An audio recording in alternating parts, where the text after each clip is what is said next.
എല്ലാ പ്രിയപ്പെട്ടവർക്കും കർത്താവിന്റെ നാമത്തിൽ എന്റെ സ്നേഹവും വന്ദനവും ഈ രാത്രിയിൽ അറിയിക്കുന്നു. सारे भाई बहनों को आज आए हुए तमाम लोगों को यीशु मसीह का नाम का स्नेह वंदन देता हूँ. അങ്ങനെ ദൈവകൃപയിൽ ആശ്രയിച്ച് 1 മണിക്കൂർ എടുക്കാം. ഞാനിപ്പോ ഒരു മീറ്റിംഗ് കഴിഞ്ഞാ വരുന്നത്. അതുകൊണ്ട് നാളത്തെ ഞായറാഴ്ചയല്ലയോ, കുറച്ച് പ്രിപ്പയറൊക്കെ ചെയ്യാനുണ്ട്. എന്നാലും കർത്താവ് നമ്മളെ നയിക്കുന്ന പോലെ.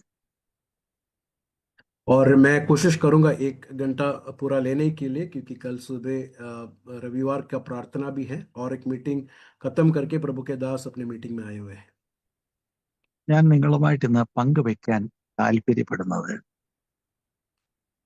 യേശുവും ശിഷ്യന്മാരും തമ്മിലുള്ള ബന്ധമാണ്. मैं आज आप लोग से जो बात करने के लिए जो मेरे अंदर प्रेरणा आया है वो यीशु मसीह और चेलों के बीच का संबंध को है. യോഹന്നാന്റെ സുവിശേഷം 15-ാം അധ്യായം ആദ്യത്തെ 8 വാക്യങ്ങളിൽ കർത്താവ് ഒരു അനാലജിയിലൂടെയാണ് അത് മനസ്സിലാക്കി തരുന്നത്. यूहन्ना रचित सुसमाचार 15 अध्याय उसका पहला 8 वचन से एक तमसीलों से यीशु मसीह इस बात को हमें समझाता है. അതിന്റെ 9 മുതൽ 17 വരെയുള്ള വാക്യങ്ങളിൽ ശിഷ്യന്മാർ തമ്മിലുള്ള ബന്ധമാണ്. 9 से लेके 17 वचन जो है चेलों के बीच के बंधन को, संबंध को हम लोग देखते हैं.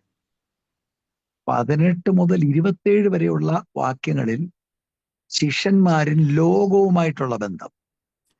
18 से लेके 21 वचन जो है चेले और दुनिया के साथ का संबंध को जो है हम देख सकते हैं. അപ്പൊ ആദ്യത്തെ 8 വാക്യങ്ങളിലാണ് ശിഷ്യന്മാരും കർത്താവുമായിട്ടുള്ള ബന്ധം. तो पहला 8 वचन जो है चेला और यीशु मसीह के साथ का संबंध को हम लोग देखते हैं.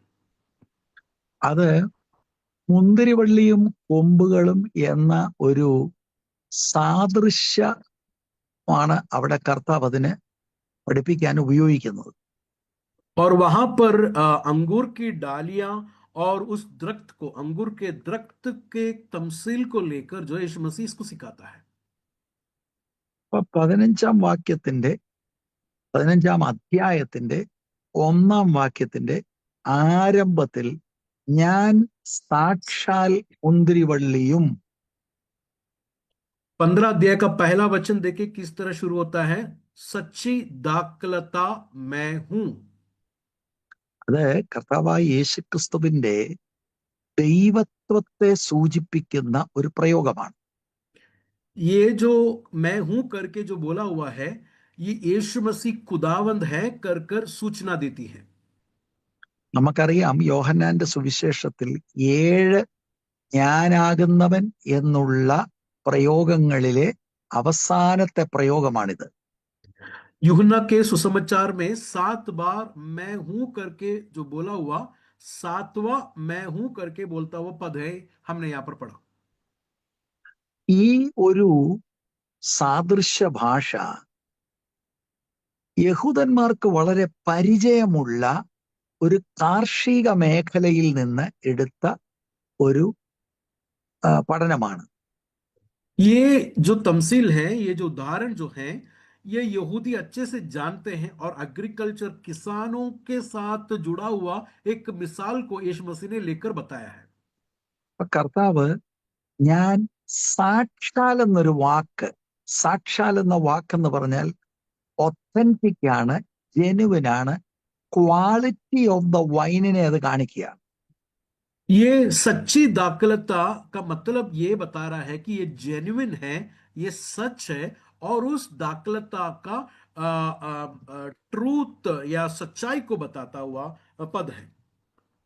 ദൈവത്തിന്റെ എല്ലാ വാഗ്ദത്തങ്ങളെയും പ്രവചനങ്ങളെയും എല്ലാം നിവൃത്തിയാക്കുന്ന സാക്ഷാൽ മുന്തിരിവള്ളി. അതിന് മുൻപുള്ളവര് ഒക്കെ സാക്ഷാലല്ല, പലരും പല വാഗ്ദത്തങ്ങൾ ചെയ്തതുപോലെയല്ല, യേശു സാക്ഷാൽ മുന്തിരിവള്ളി. यहां पर हकीकी दरख्त का मतलब, हकीकी मतलब यह है कि जो परमेश्वर यीशु के बारे में जो नबी लोग ने नबूवत किया हुआ वायदों को, प्रॉमिसेस को पूरा करके आया हुआ व्यक्ति यीशु ही है। वही है केवल सच्चा और हकीकी दरख्त को बताता है इस पद। യേശുവിനോട്, ഈ ജെനുവിനായിട്ടുള്ള വൈനോട് അറ്റാച്ചായി ഇരുന്നെങ്കിലേ ദൈവപ്രസാദമുള്ള ജീവിതം വെളിപ്പെടുകയുള്ളൂ. ബാക്കി ഡ്യൂപ്ലിക്കേറ്റ് ആയിട്ടുള്ളതുമായിട്ടൊക്കെ അറ്റാച്ച്ഡ് ആയിരുന്നാൽ പിതാവ് ആഗ്രഹിക്കുന്ന ഒരു ജീവിതം ഒരിക്കലും വെളിപ്പെടുകയില്ല. ये हकीकी दरख्त दरख्त के साथ हम लोग एक डाली के नाई जुड़े रहेंगे तो ही परमेश्वर की प्रीति, परमेश्वर का प्रसन्नता हमारे ऊपर होगा। नहीं तो डुप्लीकेट कोई दरख्त के साथ जुड़े होंगे तो परमेश्वर प्रसन्न नहीं होगा। എന്നിട്ട് 1-ാം വാക്യത്തിന്റെ 2-ാം ഭാഗത്തിൽ എന്റെ പിതാവ് തോട്ടക്കാരനുമാകുന്നു. और उसका दूसरा वचन में लिखा है कि मतलब दूसरा पद में, पहला अध्याय का दूसरा पद में लिखा है कि मेरा बाप बागबान है करके लिखा है। അപ്പൊ കർഷകൻ പിതാവാം ദൈവമാണ്. ദൈവം പിതാവാം ദൈവമാണ്, അല്ലെങ്കിൽ കർഷകനാണ് ഈ മുന്തിരിവള്ളിക്ക് വെള്ളം കൊടുക്കുന്നത്, ഇതിനെ സംരക്ഷിക്കുന്നത്, ഇത് നട്ടത് എല്ലാം പിതാവാണ് ചെയ്യുന്നത്. और ये बाप जो बागबान है, नहीं तो किसान है, उन्होंने ही पानी देते हैं, लगाया है और इसे संभालता है, सब कुछ करता हुआ ये बाप है। അപ്പൊ തോട്ടക്കാരൻ ഈ മുന്തിരിവള്ളിയെ ഈ ഗാർഡനിൽ നട്ടിരിക്കുന്നതിന്റെ ഉദ്ദേശം ഫലം വേണം തോട്ടക്കാരന്, അതിനാണ്. ये बाप ने, बागबान जो किसान है, ये अंगूर के दरख्त को क्यों रखा है या क्यों वहां पर सिंचा है, ताकि उसमें से फल आए। 8-ാം വാക്യം പറയുന്നത്, നിങ്ങൾ വളരെ ഫലം കായ്ക്കുന്നതിനാൽ എന്റെ പിതാവ് മഹത്വപ്പെടുന്നു, അങ്ങനെ നിങ്ങൾ എന്റെ ശിഷ്യന്മാരാകും. उसका 8वां वचन देख के क्या लिखा है, मेरा बाप का जलाल इसी से होता है कि तुम बहुत सा फल लाओ, जब ही तुम मेरे शागिर्द ठहरोगे। അപ്പൊ ഫലം കായ്ക്കുന്നതിലാണ് ശിഷ്യനാണോ അല്ലയോ എന്നുള്ളത് നമുക്കറിയാൻ കഴിയുന്നത്. तो एक सच्चा डिसाइपल को, चेले को किस तरह पता चलता है, जब वो फल लेके आता है तब पता चलता है कि वो शागिर्द है या चेला है या नहीं है। അങ്ങനെ ഫലം കായ്ക്കുന്നതിലൂടെ പിതാവ് മഹത്വപ്പെടുകയാണ്. ऐसा फल लेके आने वाले चेलों की जिंदगी से परमेश्वर पिता को महिमा मिलती है। കൈയാഞ്ഞടിക്കാം, ഒച്ച വെക്കാം, നൃത്തം ചെയ്യാം, ഇതെല്ലാം ചെയ്യാം. ഫലം കായ്ക്കുന്നതിലാണ് കാര്യമിരിക്കുന്നത്. ताली बजा सकते हैं, जोर से चिल्ला सकते हैं, बड़े जोर से गीत गा सकते हैं, ये सब होगा, लेकिन फल नहीं लेके आएंगे तो कोई फायदा नहीं है ये सब एक्टिविटीज करके। ഈ ഫലം പുറപ്പെടുവിക്കുന്നത് ശിഷ്യന്മാർക്ക് വേണ്ടിയല്ല, പക്ഷെ മറ്റുള്ളവർ ഈ ഫലം കണ്ടിട്ട് ഈ ഫലത്തെ പുറപ്പെടുവിക്കുന്ന ആൾ യേശുവിന്റെ അനുയായിയാണെന്ന് അവർക്ക് മനസ്സിലാകണം. ये फल जब ये दरख्त देता है, वो दरख्त के लिए नहीं है, वो पेड़ के लिए नहीं, वो फल, बल्कि ये फल दूसरे लोग जब भी देखते हैं तो उन्हें पता चलता है कि ये यीशु का चेला है करके। കർത്താവ് മറ്റൊരിടത്ത് പറയുന്നുണ്ട്, നിങ്ങൾ അവരെ ഫലത്താൽ അറിയാം. അപ്പൊ വരത്താലല്ല ആരെ അറിയാവുന്നത്, ഫലത്താലാണ്. यीशु मसीह ने दूसरा जगह पर इस तरह कहा है कि तुम उन्हें उनके फलों से जानोगे। तो मेरे प्रियो, गिफ्ट से नहीं लोगों को जानते, बल्कि फ्रूट, फलों से जानते हैं।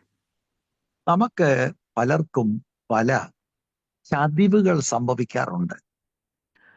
हम में से बहुत सारे लोगों जो है बड़े गलती में गिर जाते हैं।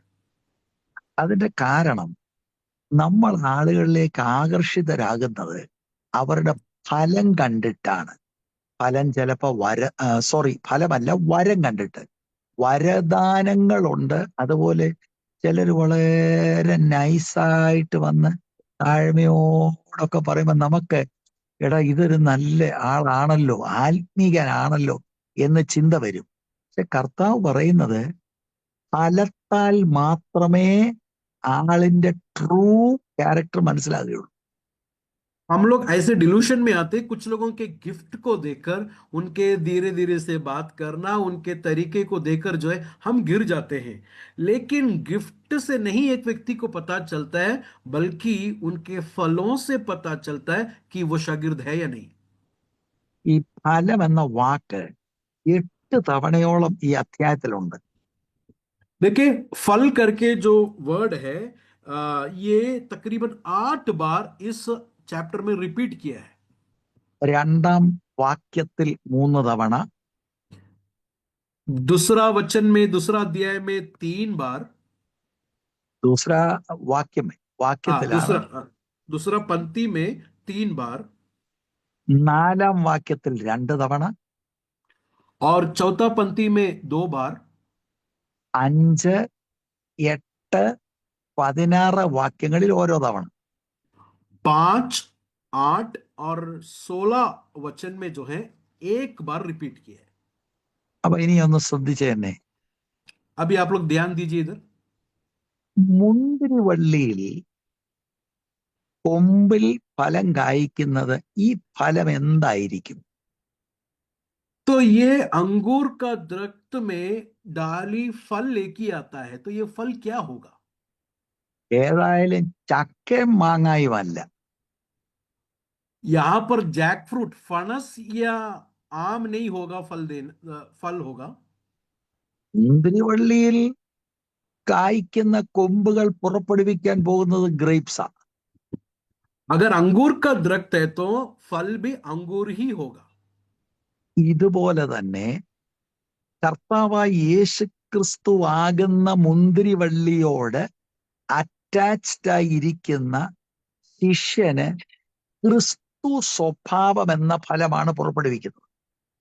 इसी तरह यीशु मसीह जो अंगूर का दरख्त है, उसी में रहने वाला, कायम रहने वाले लोगों के जीवन में भी फल यीशु का ही होगा। ഒരുപാട് ആളുകള് ചിന്തിച്ചിരിക്കുന്നത് കർത്താവിന്റെ യഥാർത്ഥ ശിഷ്യന്മാരാണെങ്കിൽ ഒരുപാട് സാമ്പത്തിക നേട്ടവും നന്മയൊക്കെ ഉണ്ടാകുമെന്ന്.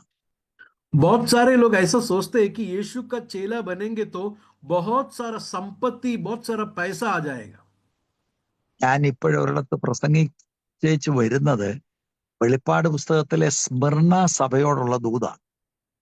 मैं एक चर्च में अभी प्रचार करके आया हूं, वहां पर स्मिर्ना कलीसिया के प्रति परमेश्वर का वाणी को मैंने वहां पर प्रचार किया। അവരാണ് 7 സഭകളിൽ ഏറ്റവും പേഴ്സിക്യൂട്ടഡ് ആയിട്ടുള്ള സഭ. और स्मिर्ना कलीसिया जो है सबसे सताव में गुजरा हुआ कलीसिया था, 7 कलीसियाओं में। മാത്രമല്ല അവര് ദരിദ്രമാണ്. वो भी केवल नहीं, बल्कि वो लोग जो है कंगाल लोग थे। അവർക്കെതിരെ കർത്താവ് ഒരു ശാസനയും പറയുന്നില്ല. और परमेश्वर जो है कोई ताड़ना नहीं देता है उनके खिलाफ। അപ്പൊ അവർക്ക് അത്ര കഠിന പീഡനയിലും പോവർട്ടിയിലൂടെ കടന്നുപോയി കർത്താവിനെ പ്രസാദിപ്പിച്ച ഒരു സംഘമാണ് സ്മിർന സഭ. स्मिर्ना कलीसिया वो है कि बड़े मुसीबतों के बीच में, कंगाल के बीच में प्रभु को प्रसन्न किया हुआ कलीसिया था स्मिर्ना की कलीसिया। ഇന്ന് കേൾക്കുന്ന പല ദൂതുകളൊക്കെ നമ്മളെ വഴിതെറ്റിക്കുന്നതാണ്. आज सुनने वाले बहुत सारे भविष्यवाणी जो है हमें हमारे रास्तों को हटा देता है। യഥാർത്ഥ ശിഷ്യനാണെങ്കിൽ മെഴ്സഡീസിൽ പോവും, യഥാർത്ഥ ശിഷ്യനാണെങ്കിൽ നാട്ടില് 2 നില കെട്ടിടം ഉണ്ടാക്കും, യഥാർത്ഥ ശിഷ്യനാണെങ്കിൽ പിള്ളേരെല്ലാം UK പോവും. ഇതൊക്കെയാണ് പലപ്പോഴും നമ്മൾ കേൾക്കുന്നത്. आज सुनता हुआ नबूवत अगर देखा जाएंगे तो यीशु का चेले बनेंगे तो मर्सिडीज कार मिलेगा, गांव में दो माले का घर मिलेगा, बच्चे यूके में जाएंगे, ऐसे नबूवतों को सुनते हैं। പക്ഷെ കർത്താവുമായി അറ്റാച്ച്ഡ് ആയിരിക്കുന്ന ജെനുവിൻ ഡിസൈപ്പിളിന് ക്രൈസ്റ്റ് ലൈക്ക് നേച്ചറാണ് ഫ്രൂട്ട്. सच में फल क्या है? जो डाली यीशु में बना रहता है, बना रहने वाला डाली यीशु का स्वभाव उसमें जीवन में आता है, वो है सच में फल। കർത്താവായ യേശുക്രിസ്തുവിന്റെ മനുഷ്യത്വത്തിൽ ഫലം കായ്ച്ച് പിതാവിനെ മഹത്വപ്പെടുത്തിയതുപോലെ കർത്താവുമായി ചേർന്നിരിക്കുന്ന ദൈവ പൈതലും ക്രിസ്തു സ്വഭാവം എന്ന ഫലം പുറപ്പെടുവിച്ച് പിതാവിനെ മഹത്വപ്പെടുത്തും. यीशु मसीह जिस तरह पिता में बना रहकर पिता को महिमा दिया, उसी तरह यीशु के चेले भी यीशु में बना रहकर पिता को महिमा देने वाला मसीह का स्वभाव उनके जीवन में वो दिखाएंगे। അപ്പം മുന്തിരിവള്ളിയുണ്ട്, अंगूर का മുന്തിരിവള്ളിയുണ്ട്, दरख्त अंगूर का दरख्त है, പിതാവാണ് തോട്ടക്കാരൻ. और पिता जो है बागबान है। 5-ാം വാക്യത്തിന്റെ ആദ്യ ഭാഗം, നിങ്ങൾ കൊമ്പുകളാകുന്നു, ശിഷ്യനാണ് കൊമ്പ്. पांचवा वचन का पहला भाग में ऐसा लिखा है कि तुम डाली हो, मतलब चेले जो है इस दरख्त में बसा हुआ डाली है। ഇങ്ങോട്ടൊന്ന് നോയിക്കേ, ഒന്നുകൂടെ പറയാം. മുന്തിരിവള്ളി യേശുക്രിസ്തു, अंगूर का दरख्त यीशु मसीह, പിതാവാം ദൈവം തോട്ടക്കാരൻ. और बागबान जो है पिता है। മുന്തിരിവള്ളിയിലുള്ള കൊമ്പുകളാണ് ശിഷ്യന്മാർ. और इस अंगूर के दरख्त में जो डालियां हैं वो चेले लोग हैं। ഈ മുന്തിരിവള്ളിയിൽ അറ്റാച്ച് ആയിരിക്കുന്ന കൊമ്പുകളെ കുറിച്ച് ഒറ്റ ഉദ്ദേശമേ ഉള്ളൂ, ഫലം കായ്ക്കുക എന്നുള്ളത്.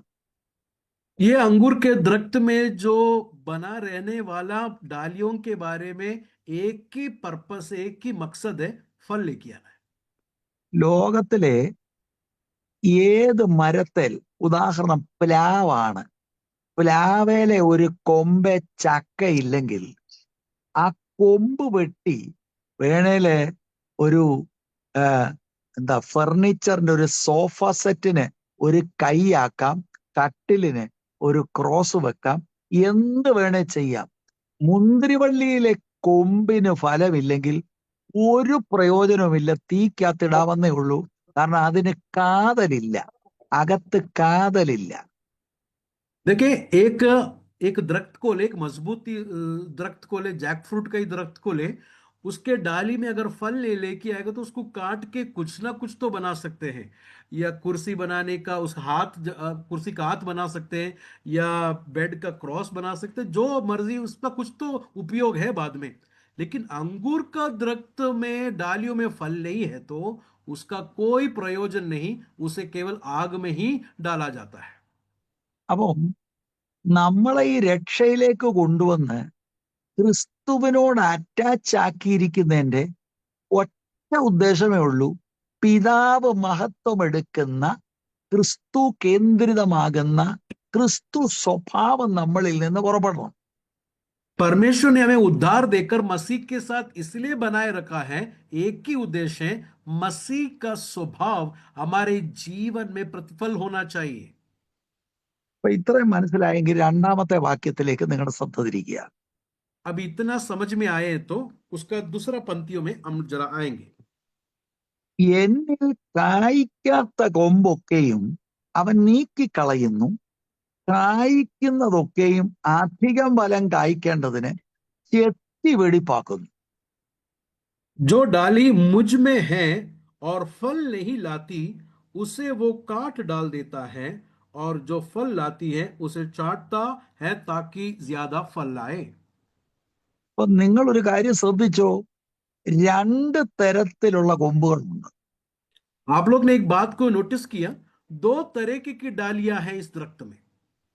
എല്ലാ കൊമ്പിനെയും കണ്ടാൽ മുന്തിരിവള്ളിയോട് ചേർന്നിരിക്കുകയാണെന്ന് നമുക്ക് തോന്നും. പക്ഷേ ഫലം കായ്ക്കുന്നതുമുണ്ട്, കായ്ക്കാത്തതുമുണ്ട്. सारे डालियों को अगर देखेंगे तो ऐसा लगता है कि दरख्त के साथ जुड़ा हुआ है, लेकिन इस दरख्त में फल लेके आने वाला डाली है और नहीं लेके आने वाला डाली भी है। അപ്പം കൊമ്പുകൾ ശിഷ്യന്മാരാണെങ്കിൽ, ആണെന്ന് ഞാൻ 5-ാം വാക്യത്തിൽ നിന്ന് പറഞ്ഞു. അങ്ങനെയാണെങ്കിൽ 2 തരത്തിലുള്ള ശിഷ്യന്മാരുണ്ട്. देखिए, 5वां पंक्ति में मैंने आपको बताया ये डालियां कौन है, चेले लोग हैं। तो चेले लोग हैं तो उसका मतलब 2 तरीके के डिसाइपल्स हैं, 2 तरीके के शागिर्द लोग हैं। അപ്പൊ 2 തരത്തിലുള്ള കൊമ്പുകൾ 2 ടൈപ്പിലുള്ള ശിഷ്യന്മാരെയാണ് വെളിപ്പെടുത്തുന്നത്. तो दो तरीके के डालियां दो तरीके के शागिर्दों को, चेलों को बताता है. ഒന്ന് ജെനുവിനായിട്ടുള്ള ശിഷ്യന്മാര്, മറ്റേത് ഫോൾസ് ബ്രാഞ്ചസ്, ഫ്രോഡുകളാണ്. पहला जो है सच्चा डालिया और दूसरा जो है झूठी डालिया, नहीं तो फ्रॉड डालिया. അപ്പൊ ഒരു കൊമ്പ്, കായ്ക്കാത്ത കൊമ്പ് എന്നാ കർത്താവ് പറയുന്നത്. देखिए, एक डाली के बारे में क्या कहता है परमेश्वर? जो फल नहीं लाती. അവര് സഭയിലാണ്, അവര് പറയുന്നു അവര് ശിഷ്യന്മാരാണ്, അവർ രക്ഷിക്കപ്പെട്ടു, സ്നാനപ്പെട്ടു ആ, എന്നൊക്കെ പറയുന്നെങ്കിലും ദൈവം ആഗ്രഹിക്കുന്ന രൂപാന്തരം വന്നിട്ടില്ല. ക്രിസ്തു സ്വഭാവം അങ്ങോട്ട് വെളിപ്പെടുന്നില്ല. देखिए, वो लोग कहते हैं कि वो लोग कलिसिया में हैं, बपतिस्मा लिया है, प्रार्थना करते, वो सब कुछ चलता है, लेकिन मसीह का स्वभाव जीवन में प्रकट नहीं होता. ഫലം കായ്ക്കുന്ന കൊമ്പ് ഫലത്തിലൂടെ പിതാവിനെ മഹത്വപ്പെടുത്തുന്നു എങ്കിൽ, ഫലം കായ്ക്കാത്തത് വാസ്തവത്തിൽ it brings dishonour to God. जो फल लेके आता हुआ डालिया खुदावंद बाप को जलाल देता है, तो जो फल नहीं लेके आता हुआ डालिया जो है खुदावंद को निंदा करता है. ഇവർക്ക് വലിയ ക്ലെയിമുകളാണ്, ഇവരിങ്ങനെ അറ്റാച്ച്ഡ് ഇരിക്കുകയാണെന്ന്, പക്ഷേ ഒരു ഫലവുമില്ല. ये लोग बहुत बड़ा क्लेम करते हैं, लेकिन जीवन में कोई फल नहीं है. ഡിസംബർ 31 ഒക്കെ ഇവരെ പിന്നെ നിയന്ത്രിക്കാൻ തന്നെ പാടാ, അതുപോലെ സാക്ഷ്യം പറഞ്ഞു കളയും. दिसंबर 31 को जो है बहुत लंबी गवाही देंगे ये लोग, പക്ഷേ ത്രൂ ഔട്ട് ദ ഇയർ ഒരു ഫലവുമില്ല. लेकिन पूरा साल में कोई फल नहीं है. അപ്പൊ കായ്ക്കാത്ത കൊമ്പ് ഒക്കെയും എന്ന് പറയുന്നത്, കായ്ക്കാത്ത കൊമ്പൊക്കെയും അവൻ നീക്കിക്കളയുമെന്നാണ് രണ്ടാം देखिए, വാക്യത്തിന്റെ ആദ്യ ഭാഗം. എന്നിൽ കായ്ക്കാത്ത കൊമ്പൊക്കെയും അവൻ നീക്കിക്കളയും. दूसरा पंक्ति में लिखा है कि जो डाली मुझ में है और फल नहीं लेके आती, उसे वो काट डालता है करके लिखा है. അത് പിതാവ് ചെയ്യുന്ന, തോട്ടക്കാരൻ ചെയ്യുന്ന കാര്യമാണ്. ये किसान नहीं तो बागबान करता हुआ काम को हम लोग देखते हैं. ഫലമില്ലാതിരിക്കുന്നത് ശ്രദ്ധിക്കുന്ന ഒരു തോട്ടക്കാരനുണ്ട്. देखे, ये बागबान बड़ा ध्यान से देखता है कि कौन सा डाली फल लेके आता है या कौन सा डाली फल नहीं लेके आता है करके. ദൈവസഭയിലുള്ള അംഗങ്ങളെ ഒന്നും വേറെ ആരും ഒന്നും ചെയ്യണ്ട, കായ്ക്കുന്നതിനെയും കായ്ക്കാത്തതും ഒന്നും ദൈവത്തിന് മറവല്ല. ദൈവം ഇതെല്ലാം സൂക്ഷ്മമായി കാണുന്നു. देखिए, कलिसिया के अंदर कौन फल लेके आता है या कौन फल नहीं लेके आता है कर कर परमेश्वर बड़े ध्यान पूर्वक कलिसिया के अंदर देखता है. ഇവിടെ പറയാണ് കായ്ക്കാത്ത കൊമ്പ് ഒക്കെയും എന്ന് പറഞ്ഞാൽ ഒരൊറ്റ ഒരെണ്ണത്തെ സ്പെയർ ചെയ്യത്തില്ല. ദൈവത്തിന് മുഖപക്ഷമില്ല. देखिए, जो डाली मुझ में और फल नहीं लेके आती, मतलब एक भी ऐसे डाली को खुदावंद ऐसा फेवरेटिज्म करके नहीं छोड़ता, बल्कि हर एक लोगों को बड़े ध्यान पूर्वक देखता है. ഫലമില്ലയോ നീക്കിക്കളയും. अगर फल नहीं है, काट डाल देगा. അവൻ നീക്കിക്കളയും. The Gardner cuts it off. അവിടത്തേക്ക് അതിനുള്ള അധികാരമുണ്ട്. क्यों ये बागबान करता है? क्योंकि बागबान को उसका अधिकार है, इख्तियार है कि उसे काट देने का. അവിടുന്നല്ലേ ഈ മുന്തിരിവള്ളിയെ നട്ടത്, അവിടുന്നല്ലേ क्योंकि ഇത് പരിചരിക്കുന്നത്. അവിടുത്തേക്ക് എല്ലാ അധികാരവും ഉണ്ട് അപ്രോപ്രിയേറ്റ് ആയിട്ടുള്ള ട്രീറ്റ്മെന്റ് കൊടുക്കാൻ.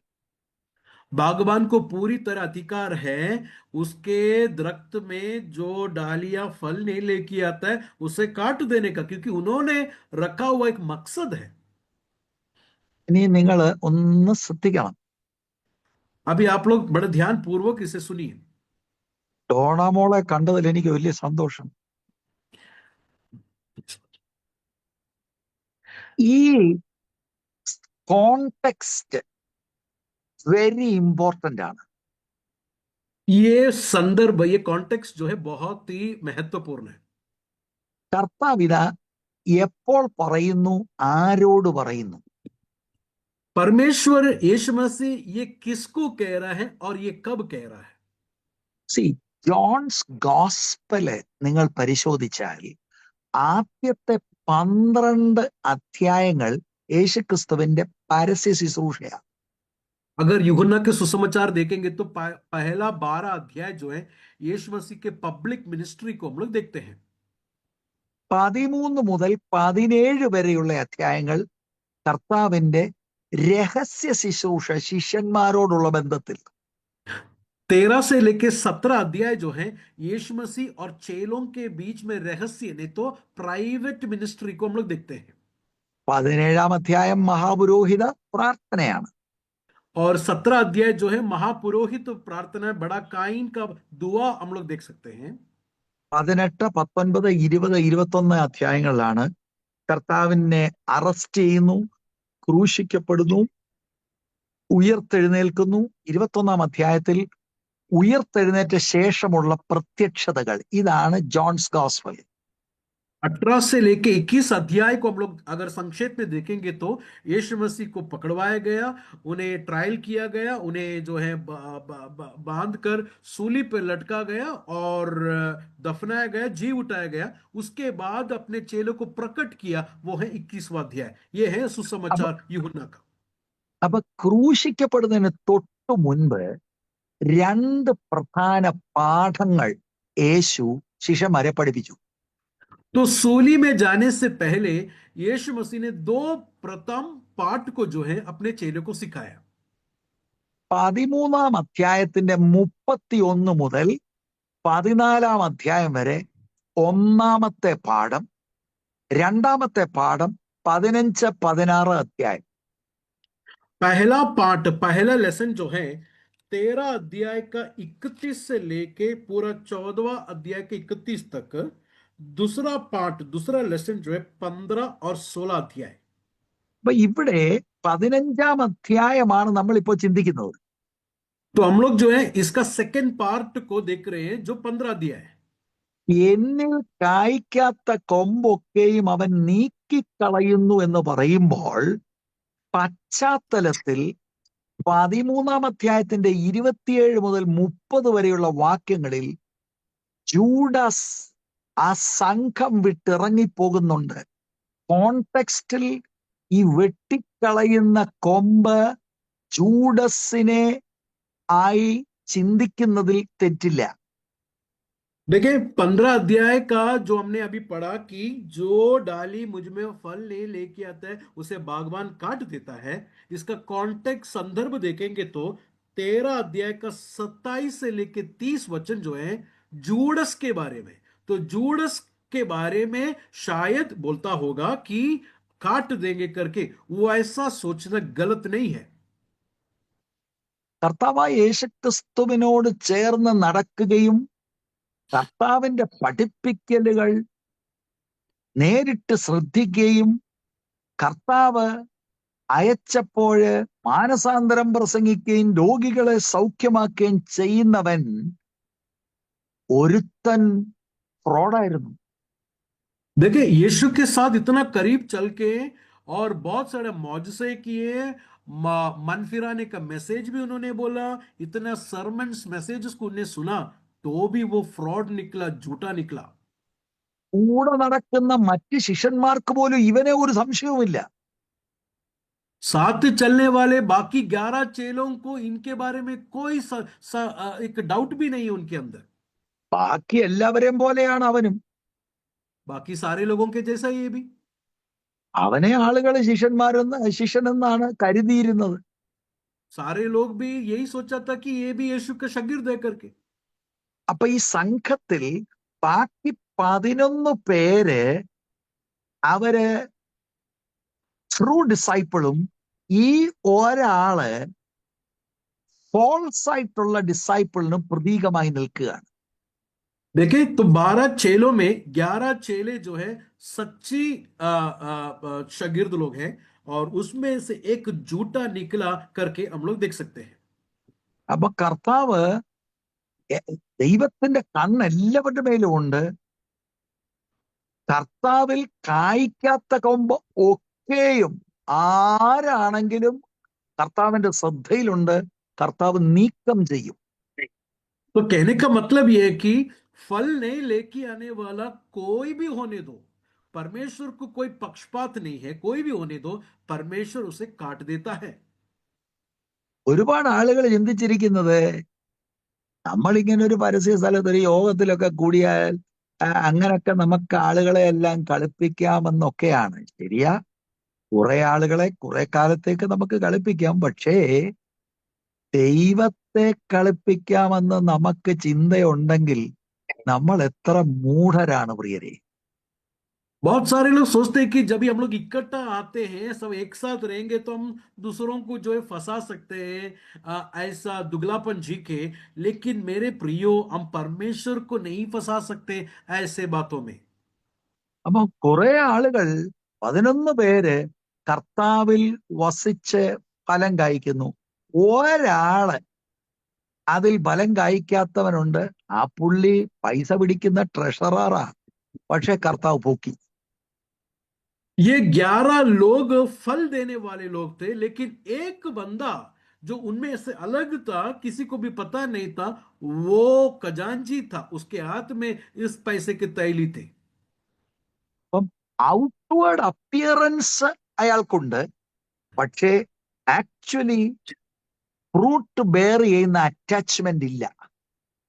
मतलब उनके आउटवर्ड अपीयरेंस में देखेंगे तो चेला दिखता है, लेकिन जीवन में फल नहीं है। അങ്ങനെയുള്ള കൊമ്പുകളെ തോട്ടക്കാരൻ നീക്കം ചെയ്താൽ ഞാൻ നേരത്തെ പറഞ്ഞതുപോലെ പിന്നെ ഫർണിച്ചറിന് പോയി പിടിക്കാനൊന്നും ഒക്കത്തില്ല. ऐसे डालियों को अगर बागवान किसान निकाल के फेंक देता है, तो फिर जाकर उस डाली को फर्नीचर बनाने के लिए नहीं ले सकते। ഇത് പിന്മാറ്റത്തിൽ പോയ പുള്ളികളാണ്. ये परमेश्वर को छोड़ दिया वो लोग हैं। ഇത് ഷോ കാണിക്കുകയാണ്, പക്ഷെ ആക്ച്വലി കർത്താവിൽ വസിക്കുന്നില്ല. ये शो दिखा रहे, बता रहे, लेकिन प्रभु सच में उनमें वास नहीं करता। ഇവരെ എന്ത് ചെയ്യുമെന്ന് 6-ാം വാക്യത്തിൽ കാണാൻ കഴിയും. इनको क्या किया जाएगा कर कर 15 अध्याय का 6वां वचन में हम लोग देख सकते हैं। എന്നിൽ വസിക്കാത്തവനെ ഒരു കൊമ്പ് പോലെ പുറത്ത് കളഞ്ഞിട്ട് അവൻ ഉണങ്ങിപ്പോകുന്നു, ആ വക ചേർത്ത് തീയിലിടുന്നു, അത് വെന്തുപോകുന്നു. अगर कोई मुझ में कायम ना रहे, तो वो डाली की तरफ फेंक दिया जाता है और सूख जाता है, और लोग उन्हें जमा करके आग में झोंक देते हैं और वह जल जाती है। യൂദസിനെ കുറിച്ച് ബൈബിൾ എന്താണ് പറയുന്നത്? जूडस के बारे में प्रभु का वचन क्या कहता है? അവനവന്റെ സ്ഥാനത്തേക്ക് പോയി, ടു ഇറ്റേണൽ ഹെൽ. और परमेश्वर का वचन कहता है कि जूडस जो है हमेशा की मौत की तरफ चले गया कर कर हम देखते हैं। ഇത് നമുക്കെല്ലാം ഒരു വലിയ വാർണിംഗ് ആണ്. ये मेरे और आप सब लोगों के लिए एक बड़ा सा वार्निंग है करके हम देख सकते हैं। അപ്പം സെൽഫ് പ്രൊക്ലെയിമിംഗ് ഡിസൈപ്പിൾസ് ഈ ഫലം കായ്ക്കുന്നില്ലെങ്കിൽ അവർ യൂസ്ലെസ് ആണ്, അവരെ റിമൂവ് ചെയ്യും എന്നതാണ് നമുക്ക് ഈ അനാലജിയിൽ കാണുവാൻ കഴിയുന്നത്. जो डाली फल नहीं लेके आता है, ऐसे शागिर्दी को इस तमसील से हम देखते हैं कि परमेश्वर काट देता है, निकाल देता है। അപ്പൊ ഇത് ശിഷ്യനും കർത്താവുമായിട്ടുള്ള ബന്ധത്തെ സൂചിപ്പിക്കുകയാണ്. ആക്ച്വലി നമ്മൾ കർത്താവിലാണ്, കർത്താവിൽ തന്നെ റിമെയിൻ ചെയ്യുകയാണെങ്കിൽ മസില് പിടിക്കുകയൊന്നും വേണ്ട, ഓട്ടോമാറ്റിക്കലി ഫ്രൂട്ട് വരും. देखिए, सच में अगर हम परमेश्वर में वास करते हैं, तो हमें ज्यादा जोर देने की जरूरत नहीं। एक डाली जिस तरह दरख्त में कायम रहकर फल लेती है, नेचुरल है, इसी तरह प्रभु में बना रहने वाला व्यक्ति भी यीशु के जैसा स्वभाव का फल देता है। ഒരു ഫലവും കായ്ക്കാതെ ഡ്യൂപ്ലിക്കസിയിൽ നിന്ന് കഴിഞ്ഞാൽ അവനെ നീക്കം ചെയ്യും എന്നതാണ് തിരുവെഴുത്ത് പറയുന്നത്. परमेश्वर का वचन कहता है कि कोई भी फल ले लेके आने वाला डालियों को परमेश्वर काट कर निकाल देता है, कर कर वचन कहता है। ഈ ലൂക്കോസിന്റെ സുവിശേഷം 13-ാം അധ്യായം അതിന്റെ 6 മുതൽ 9 വരെയുള്ള വാക്യങ്ങളിൽ അവിടെ അത്തിവൃക്ഷത്തിന്റെ ഒരു അനാലജിയാണ് കാണുന്നത്. എന്നാൽ അവിടെ നിന്ന് നമുക്ക് ഒരു കാര്യം പഠിക്കാൻ കഴിയും. लूका रचित सुसमाचार 13 अध्याय उसका 6 से लेके 9वां वचन में वहां पर अंजीर के उस दरख्त के तमसील को, दृष्टांत को देख सकते हैं। അവൻ ഈ ഉപമയും പറഞ്ഞ് ഒരുത്തൻ തന്റെ മുന്തിരിത്തോട്ടത്തിൽ നട്ടിരുന്നൊരു അത്തിവൃക്ഷം ഉണ്ടായിരുന്നു. അവൻ അതിൽ ഫലം തിരഞ്ഞു വന്നു, കണ്ടില്ല താനും. അവൻ തോട്ടക്കാരനോട്, ഞാൻ ഇപ്പോൾ 3 സംവത്സരമായി ഈ അത്തിയിൽ ഫലം തിരഞ്ഞു വരുന്നത് കാണുന്നില്ല താനും. അതിന് വെട്ടിക്കളക, അത് നിലത്തെ നിഷ്ഫലമാക്കുന്നത് എന്തിന് എന്ന് പറഞ്ഞു. അതിനവൻ, കർത്താവേ, ഞാൻ അതിന് ചുറ്റും ഇളച്ച് വളമിടുവോളം ഈ ആണ്ടും കൂടെ നിൽക്കട്ടെ, മേലാൽ കായ്ച്ചില്ലെങ്കിൽ വെട്ടിക്കളയാം എന്ന് ഉത്തരം പറഞ്ഞു. भावना से सुधरा पड़ी। फिर उसने यह दृष्टांत भी कहा, किसी की अंगूर की बारी में एक अंजीर का पेड़ लगा हुआ था। वह उसमें फल ढूंढने आया, परंतु ना पाया। तब उसने बारी के रखवाले से कहा, देख, 3 वर्ष से मैं इस अंजीर के पेड़ में फल ढूंढने आता हूँ, परंतु नहीं पाता। इसे काट डाल कि यह भूमि को भी क्यों रोके रहे। उसने उसको उत्तर दिया, हे स्वामी, इसे इस वर्ष और रहने दे कि मैं इसके चारों ओर खोदकर खाद डालूं। यदि आगे को फले तो भला, नहीं तो उसे काट डालना। അപ്പം വെട്ടിക്കളയുന്നതിന് മുമ്പ് ഒരുപാട് സഹിഷ്ണുതയോടെ തോട്ടക്കാരൻ ചാൻസുകൾ കൊടുക്കും. देखिए, काटने से पहले ये बागबान, ये किसान बहुत अवसर देता है, चांसेस देता है। എന്നിട്ട് മാത്രമേ ആക്ഷൻ എടുക്കുകയുള്ളൂ. अवसर देने के बाद ही एक्शन लेता है। അപ്പൊ ഇത് നമ്മൾ മനസ്സിലാക്കുക, മുന്തിരിവള്ളി കർത്താവിനോട് റിയലി അറ്റാച്ച്ഡ് ആണെങ്കിൽ, ഷോ അല്ല, ആക്ച്വലി അറ്റാച്ച്ഡ് ആണെങ്കിൽ, ലൈവ് റിലേഷൻഷിപ്പ് ഉണ്ടെങ്കിൽ, ആ മുന്തിരിവള്ളിയിൽ നിന്നുള്ള ഊർജം ഈ കൊമ്പിനകത്തേക്ക് പകരുന്നത് പോലെ കർത്താവുമായിട്ട് വ്യക്തിപരമായ ബന്ധമുണ്ടെങ്കിൽ പരിശുദ്ധാത്മാവിന്റെ പ്രവർത്തനം നമ്മുടെ അകത്തളങ്ങളിൽ നടന്ന് ക്രിസ്തുവിന്റെ ആ നേച്ചർ നമ്മളിൽ നിന്ന് പുറപ്പെടുന്നതായിട്ട് നമുക്ക് അനുഭവിക്കാൻ കഴിയും. देखिए, अगर सच में आप एक अकी की डाली है जो यीशु के साथ बना हुआ है, बसा हुआ है, और आपका यीशु के साथ एक फेक रिलेशन नहीं, बल्कि एक एक्सपीरियंशियल नॉलेज, मसीह के साथ एक अटूट बंधन है, तो पवित्र आत्मा के जरिए से यीशु का स्वभाव निश्चय आपके जीवन से प्रकट होगा।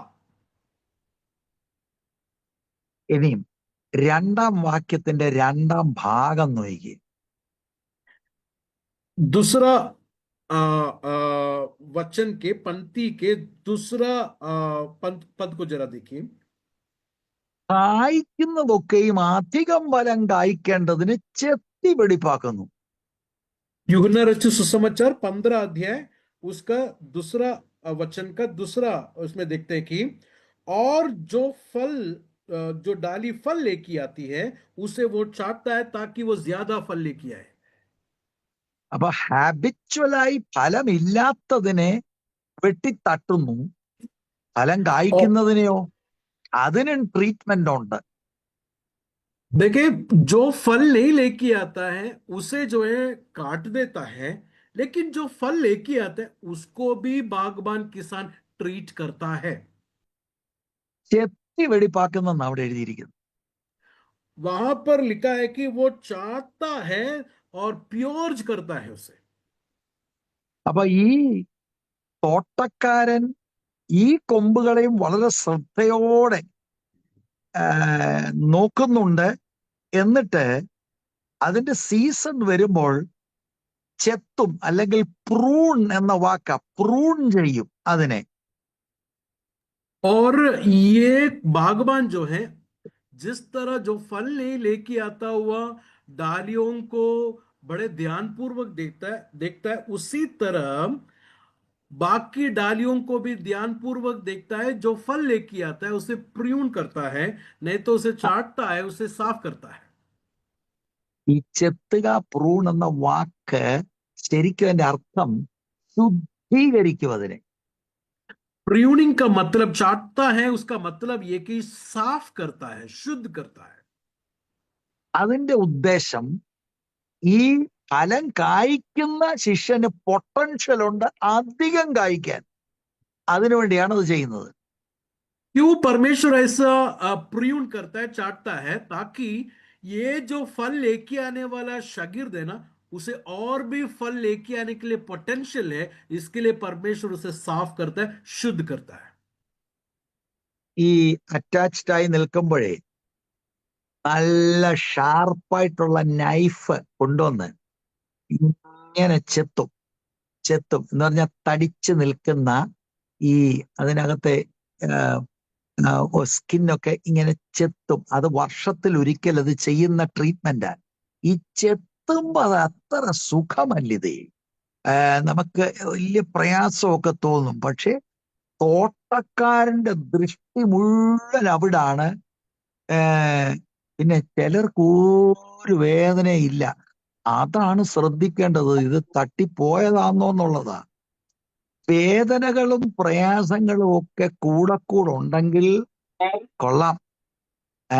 അവിടുത്തെ കരത്തിൽ, അവിടുത്തെ ശ്രദ്ധയിലാണ് ഈ കാര്യങ്ങൾ.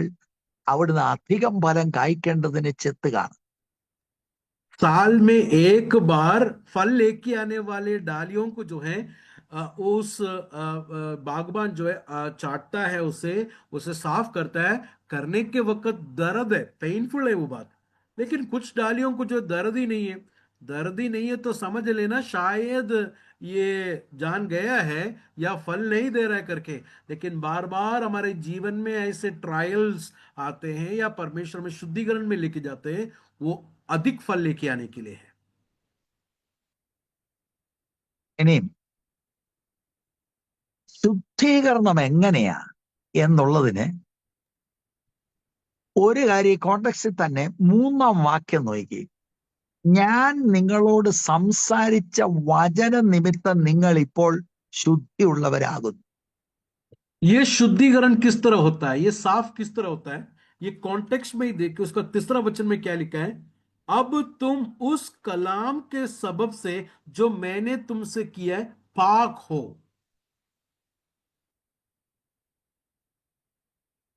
ഇരുവായ്ത്തലയുള്ള ഏത് വാളിനേക്കാളും മൂർച്ചയുള്ള വചനം, ഉപവാസ പ്രാർത്ഥനയ്ക്ക് വചനം, സഭായോഗത്തിന് വചനം, കോട്ടേജ് മീറ്റിങ്ങിന് വചനം.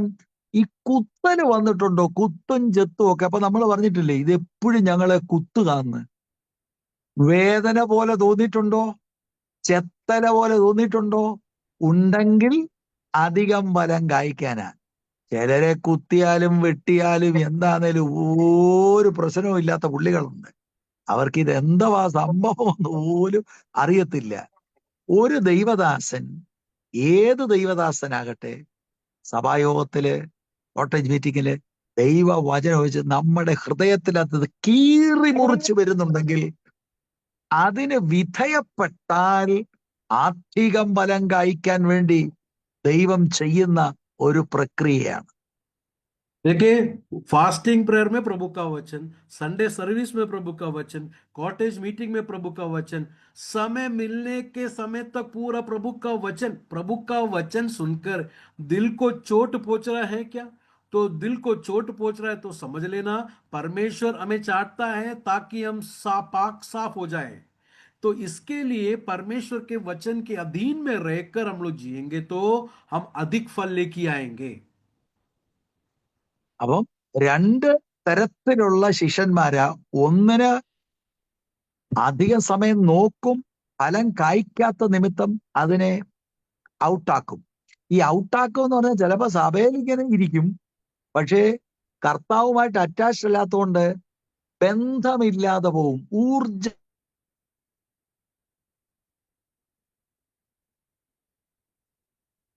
परमेश्वर के साथ अगर हम लोग बने रहकर फल नहीं लेके आएंगे तो फल नहीं लेके आने वाला उस डालियों को परमेश्वर काट देता है।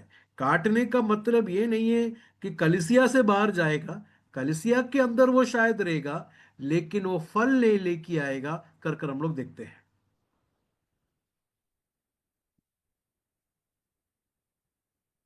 वेट करेंगे पास्टर का नेट कनेक्शन।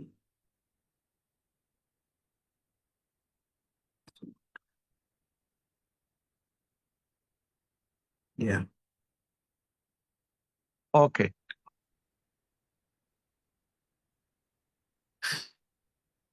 ഈ വെട്ടുക തട്ടുക എന്നൊക്കെ പറയുമ്പം ചില ബുദ്ധിമുട്ടാ, പക്ഷെ ഇതല്ലയോ ടെക്സ്റ്റ് പറയുന്നത്. काटना और ये सब बोलना थोड़ा मुश्किल की बात है, लेकिन प्रभु का वचन यही कहता काटेंगे करके। അപ്പൊ വചനത്തിലൂടെ ശുദ്ധീകരിക്കും. പിന്നെ മുമ്പേ ദൈവദാസനെ സൂചിപ്പിച്ച പോലെ ചില ശോധനകൾ നമ്മുടെ ജീവിതത്തിൽ വരുമ്പോൾ ഞാൻ അനേക ആളുകളോട് നേരിട്ട് പറയാൻ ആഗ്രഹിച്ചിട്ടുണ്ട്. ഈ ശോധനകളിൽ ദൈവത്തിലേക്ക് വരേണ്ടതിന് പകരം അവരടുത്ത പണി എല്ലാം മിടുക്കുകൊണ്ട് അടുത്ത പണി അത് പിന്നെയും പിന്നെയും പ്രശ്നമാണ്. When God breaks you, fall at his feet. देखिए, ये चाटने का मतलब नहीं तो ये साफ करने का मतलब आप शायद परिस्थितियों से, नाना प्रकार के परिस्थितियों से जाएंगे। ये परिस्थिति में हमें परमेश्वर के चरणों पर गिरना है। उस परिस्थिति में हम लोग अपने दिमाग को लगाकर बाहर आने के लिए नहीं देखना, परमेश्वर के चरणों पर गिरना है हमें।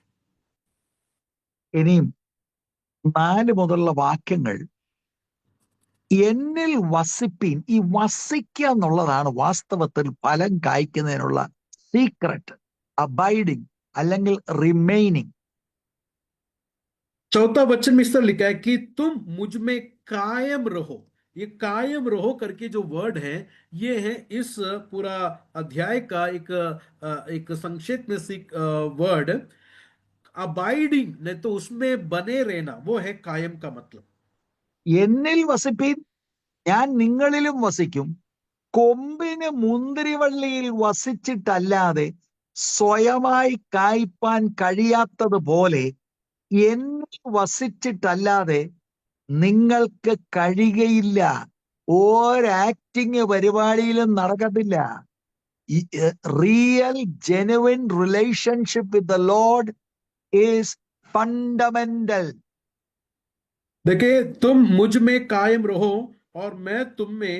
जिस तरह डाली अगर अंगूर के दरख्त में कायम ना रहो तो अपने आप से फल नहीं ला सकती, उसी तरह तुम भी अगर मुझ में कायम ना रहो तो फल नहीं ला सकते। कहने का मतलब है कि दूसरा कोई ऑप्शंस नहीं है। प्रभु में कायम रहेंगे तो ही वो बुनियादी तौर से एक व्यक्ति फल लेके आ सकता है। രക്ഷിക്കപ്പെടുമ്പോഴാണ്. രക്ഷിക്കപ്പെട്ടിട്ടുണ്ടെങ്കിൽ ഇപ്പൊ അങ്ങനൊക്കെ പറയേണ്ട കാലമായി പോയി. ജെനുവിൻ രക്ഷാനിർണയം ഉണ്ടെങ്കിൽ you get attach to the vine. എന്നിട്ട് daily remain in the vine. അതെങ്ങനെയാ? 7-ാം വാക്യത്തിലേക്ക് വരണം. നിങ്ങൾ എന്നിലും എന്റെ വചനം നിങ്ങളിലും വസിച്ചാൽ നിങ്ങൾ ഇച്ഛിക്കുന്നത് എന്തെങ്കിലും അപേക്ഷിപ്പീൻ, അത് നിങ്ങൾക്ക് കിട്ടും. देखिए, सच में आपको उद्धार हुआ है तो आजकल ऐसा बोलना पड़ता है क्योंकि बहुत सारे लोगों के जीवन में सच में उद्धार हुआ है या नहीं है कर कर जांच करना पड़ेगा। तो सच में उद्धार अगर हुआ है तो उसमें बना रहने वाला डालियां फल लेके आएंगे। 7वां वचन अगर आप देखेंगे तो बना रहना नहीं तो कायम रहने का मतलब क्या है? अगर तुम मुझ में कायम रहो और मेरी बातें तुम में कायम रहे तो जो चाहे मांगो तो तुम्हारे लिए हो जाएगा। मतलब प्रभु के वचन में बना रहना के लिए प्रभु ने हमको डाली दृढ़ के साथ लगाया हुआ है। അപ്പൊ ഇത് വളരെ ഇമ്പോർട്ടന്റ് ആണ് നമ്മൾ ഇത് മനസ്സിലാക്കേണ്ടത്.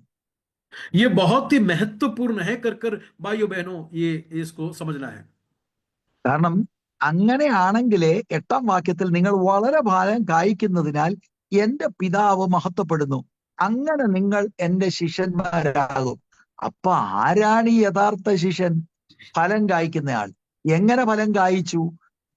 രക്ഷിക്കപ്പെട്ടു, ദൈവത്തിന്റെ വചനത്തിൽ കണ്ടിന്യൂസ് ആയി അനുസരിച്ച് അബൈഡ് ചെയ്തു. ചെത്തലുകൾ വന്നപ്പോൾ സന്തോഷത്തോടെ വിനയത്തോടെ അത് സ്വീകരിച്ചു. ആൻഡ് ക്രൈസ്റ്റ് ലൈക്ക് ഫ്രൂട്ട് അവരിൽ വെളിപ്പെട്ടു. देखिए 8वां वचन में लिखा है कि मेरा बाप का जलाल इसी से होता है कि तुम बहुत सा फल लाओ, जब ही तुम मेरे शागिर्द ठहरोगे। कौन है सच में प्रभु यीशु मसीह का शागिर्द? जो फल लेके आता है। और वो फल लेके आने वाला व्यक्ति किस तरह फल लेके आता है? 7वां वचन में लिखा है कि यीशु के वचन में हमेशा कायम कंटिन्यूअसली रहने वाला व्यक्ति फल लेके आता है। അപ്പൊ ഞാൻ എൻ്റെ വാക്കുകള് ഒരു ഉപസംഹാരത്തിലേക്ക് കൊണ്ടുവരികയാണ്. मैं अपने इस बातों को जो है इसको कंक्लूशन में लेके आता हूं। നമ്മളെക്കുറിച്ച് എന്താ ദൈവത്തിന്റെ ഹിതം?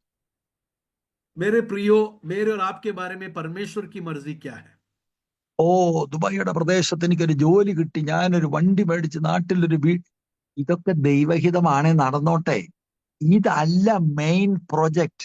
മെയിൻ പ്രൊജക്ട് നമ്മളെ ക്രിസ്തുവിലാക്കിയിരിക്കുന്നത് ദൈവഹിതപ്രകാരമുള്ള ഫ്രൂട്ട് ബെയർ ചെയ്യാനാണ്. मेरे प्रियो, ऐसा नहीं सोचना कि दुबई में एक अच्छा जॉब मिल गया, गाड़ी लिया, इंडिया में एक घर बनाया। ये नहीं है प्राइमरी प्रोजेक्ट। परमेश्वर का मर्जी हो तो होने दो वो बात, लेकिन प्राइमरी प्रोजेक्ट आपको परमेश्वर ने क्यों उद्धार दिया है? ताकि अब मसीह में बने रहकर उसके वचन में कंटिन्यूअसली रहकर फल लेके आने के लिए प्रभु ने आपको उद्धार दिया है। God has brought us to this faith that we will glorify God through our life. परमेश्वर ने हमें इस उद्धार में इसके लिए लेके आया ताकि हमारे जीवन से परमेश्वर को हम लोग महिमा दें। That comes with a live relationship with Jesus Christ. और वो किस तरह आता है? मसीह के साथ एक अटूट और एक सच्चा और एक्सपीरियंशियल रिश्ता होगा तो ही ये फल होगा। ചെത്തുകയും വളരെ ശക്തമായ നിലയിൽ ദൈവം ഇടപെടുകയും ചെയ്യുമ്പോൾ കംപ്ലൈനിങ് പറയാതെ, ഡിസ്ട്രാക്റ്റഡ് ആകാതെ, അസ്വസ്ഥതപ്പെടാതെ വിനയത്തോടെ ഏൽപ്പിക്കുക. जब भी परमेश्वर नाना प्रकार के परिस्थितियों में लेके जाकर आपको पाक शुद्ध करता है और आपको जिस तरह डालियों को चाटता है उसी तरह परमेश्वर जब भी करता है तो कंप्लेन नहीं करे, मरमर नहीं करे, बल्कि परमेश्वर के पांव में आकर अपने आप को दे। നിങ്ങൾ ശിഷ്യന്മാരുടെ ലൈഫ് മിനിസ്ട്രിയിൽ നോക്കിയാൽ, ഞാന് ചെറുതായിട്ടൊന്ന് പഠിക്കാൻ ശ്രമിച്ചപ്പോൾ എത്ര തവണ യേശു അവരെ ശാസിക്കുകയാണ്, അതും പരസ്യമായിട്ട് പലപ്പോഴും ശാസിക്കുകയാണ്. They have no problem. പിന്നെ അവര് കൂടെ നിൽക്കുകയാണ്. നമ്മളായിരുന്നു സഭ മാറിയേനെ. देखिए चेलों के जीवन में जरा देखिए, इतना ताड़ना उनको परमेश्वर ने, यीशु मसीह ने सबके सामने देने के बावजूद भी वो लोग परमेश्वर यीशु के पास दोबारा फिर विनय कर कर नम्र होकर आते हैं। हम लोग होते तो कलीसिया बदल देते थे। ഒരിക്കല് പരസ്യമായിട്ട് എല്ലാരും കേൾക്കെ പത്രോസിനോട് പറയാ, പോ സാത്താനെന്ന്. നമ്മളായിരുന്നു നിൽക്കുമോ? एक बार यीशु मसीह ने നമ്മളായിരുന്നു ആ സെക്കൻഡ് വണ്ടി വിട്ടേനെ.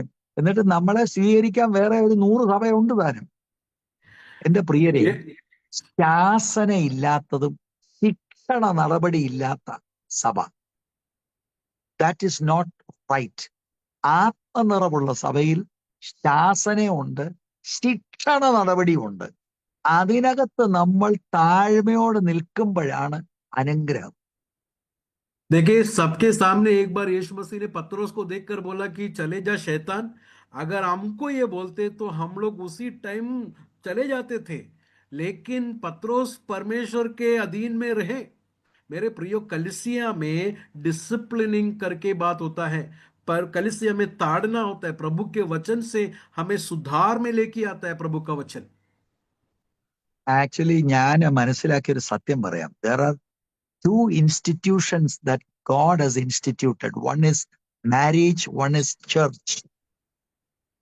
मैं एक बात आप लोग से बताता हूं, दो बातें जो हैं परमेश्वर ने ठानी हुई है, स्थिर किया हुआ। एक है एक इंस्टीट्यूशन है परिवार, और दूसरा जो है कलीसिया। ഈ രണ്ട് സ്ഥാപനത്തിൽ എങ്ങനെ പ്രവേശിച്ച് നടക്കണമെന്നുള്ളത് സ്ഥാപകൻ വചനത്തിൽ അവിടുത്തെ മനസ്സ് വെളിപ്പെടുത്തിയിട്ടുണ്ട്. പക്ഷെ ഞാൻ മനസ്സിലാക്കിയത് ഈ രണ്ട് സ്ഥാപനത്തിലും പ്രവേശിക്കുന്ന ആളുകൾക്ക് സ്ഥാപകന്റെ മനസ്സ് വചനത്തിലൂടെ അറിഞ്ഞുകൂടാ. देखिए, ये दोनों इंस्टीट्यूशन, फैमिली और चर्च, ये दोनों जगह पर किस तरह रहना है, किस तरह क्या करना है, कर प्रभु के वचन से जिसने इसको स्थापित किया बताया है। परमेश्वर ने अपने मर्जी को कलीसिया के बारे में और फैमिली के बारे में बताया, लेकिन बहुत सारे फैमिली को भी और कलीसिया के लोगों को भी इसका अता पता नहीं है। അപ്പൊ സഭ എന്താന്ന് ചോദിച്ചാൽ നമ്മളിപ്പോ ഒരു ശിക്ഷണ നടപടി അല്ലെങ്കിൽ ഇച്ചിരി കട്ടിയായിട്ട് പറഞ്ഞു ഉടനെ നമ്മുടെ മനസ്സിൽ ഉധർ തോ ऐसा नहीं है, ഉധർ देखो ये वो लोग ऐसा नहीं है. അതാ സഭ എന്നാ നമ്മൾ ചിന്തിക്കുന്നത്. What is truly the church? It is revealed in the word. And in the word, if it is a true church, there is discipline. तो एक कलीसिया सच में कलीसिया है तो ताड़ना होगी, सुधार होगा, और प्रभु का वचन से सुधार दिया जाएगा निश्चय तौर से। പുതിയ പുതിയ ടീച്ചിങ് ആയി. ഇപ്പം ഈ അടുത്തിടെ ഒരാൾ പറയുന്നത് കേട്ടു, സഭ വേണ്ട, പാസ്റ്ററും വേണ്ട, ഒന്നും വേണ്ട, പിന്നെ എങ്ങനെ അത് the lord is directing personally. അപ്പം ഇങ്ങനെയൊക്കെ ഇറ്റ്സ് വെരി അട്രാക്റ്റീവ്. കാരണം why to give an accountability, നമുക്ക് ഇഷ്ടമുള്ള പോലെ പാറി പറന്ന് നടക്കാം. ഇതൊന്നും സ്ക്രിപ്ചറൽ അല്ല. See, God has brought us to Christ with the purpose that we will bear forth fruit that is pleasing to our Master. देखिए, कुछ लोग ऐसा बोलते हैं कि कलीसिया जरूरत नहीं है, बस परमेश्वर के साथ आपका डायरेक्ट रिश्ता होना चाहिए। लेकिन एक बात समझना, ये सब प्रभु का वचन के आधार पर नहीं है। परमेश्वर ने हमें उद्धार देकर कलीसिया में रखा है ताकि हम अकाउंटेबल हो जाए, सुधार में आए, प्रभु के वचन के अनुसार हम फूले फले। സോ ഞാൻ എൻ്റെ വാക്കുകൾ ഇവിടെ നിർത്തുന്നു. താങ്ക് യു പാസ്റ്റർ ബ്ലസ്സൻ, പാസ്റ്ററെയും പാസ്റ്ററുടെ കുടുംബത്തെയും നിങ്ങളെ എല്ലാവരെയും ദൈവം അനുഗ്രഹിക്കട്ടെ. ഒറ്റക്കെട്ടായിട്ട് ഈ തലമുറയിൽ നിൽക്കണം. Don't be shaken or become unstable by any false things. ശക്തമായി പോരാടി കർത്താവിന് വേണ്ടി അന്ത്യശ്വാസം വരെ നിൽപ്പാൻ കർത്താവ് നിങ്ങൾ എല്ലാവരുടെ മേൽ കൃപ തരട്ടെ എന്ന് പ്രാർത്ഥിച്ച് ആശംസിച്ച് എൻ്റെ വാക്കുകൾ നിർത്തുന്നു. Over to you pastor. और परमेश्वर हम सबको शक्ति और सामर्थ्य दे। स्पेशली कलीसिया से प्रभु के दास ने ये कहा है कि आखिर तक जो है दृढ़ स्थिर होकर खड़ा रहना है, फॉल्स टीचिंग के सामने और ऐसे विपत्तियों के सब सामने हम हिलना नहीं है, बल्कि स्थिर होकर खड़ा रहने के लिए प्रभु हम सबको कृपा दे। आमीन।